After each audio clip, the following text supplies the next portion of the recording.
Paris, 1871. Smoke hangs in the air.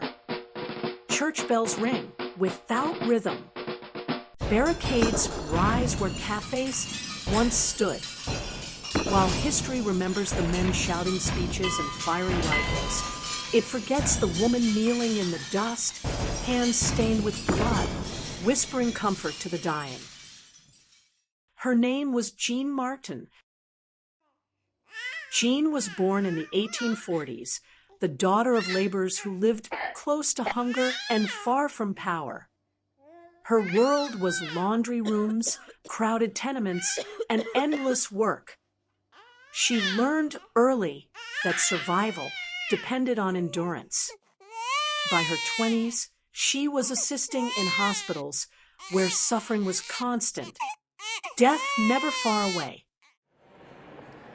Nothing prepared her for the siege of Paris in 1870. As Prussian forces surrounded the city, food vanished and disease spread. Hospitals overflowed. Jeanne volunteered without hesitation.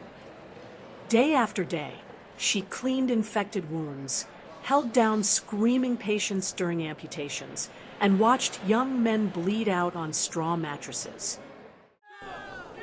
When the siege ended, peace did not come. Instead, Paris erupted. In March 1871, the Paris Commune was declared. Red flags flew. Hope surged through the streets. For Jeanne, revolution did not mean speeches or rifles. It meant staying. It meant caring for the wounded as the city tore itself apart. She worked in makeshift infirmaries, schools, churches, abandoned buildings, where the smell of blood mixed with smoke and gunpowder. Supplies ran out quickly. Bandages were torn from sheets. Water had to be carried under fire.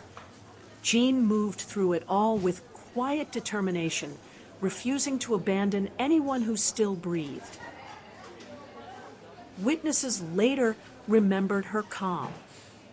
While shells exploded nearby, Jeanne spoke softly to the injured, steadying hands, steadying hearts. She did not fight with weapons. Her resistance was mercy.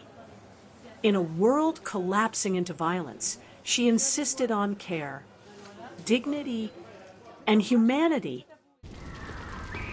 Then came the Bloody Week. In May 1871, government troops stormed Paris. Streets became execution grounds. Fires consumed entire neighborhoods. Jeanne kept working until soldiers burst into her infirmary. Some nurses were arrested. Some disappeared.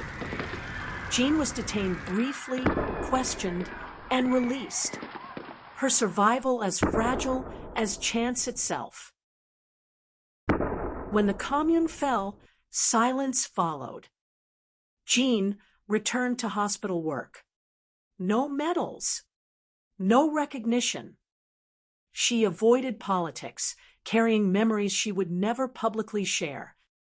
Her name slipped through the cracks of history, preserved only in hospital logs and the fading recollections of those she helped survive.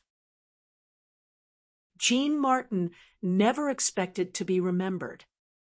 Yet her story matters, because history is not only made by those who lead revolutions, but by those who feed the hungry, those who hold the wounded, who refuse to look away, and who choose compassion when the world burns.